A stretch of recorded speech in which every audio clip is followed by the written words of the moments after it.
There are three different types of definitions for acids and bases. The first one is the Arrhenius definition. So we'll see an Arrhenius acid.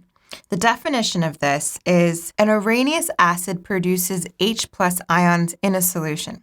For example, if we were to have some sort of acid here, and if we were to break this apart into its separate ions or dissociate it in a solution, what essentially happens is that our products would be that H plus and a Br minus. So those are just the ions from our HBr. Now looking at an Arrhenius base, the definition here is that an Arrhenius base produces OH minus or hydroxide ions in solution. For example, if we were to have NaOH and that were to dissociate in a solution, essentially we would have our ion here, our cation and our anion, and then this would mean it's an Arrhenius base.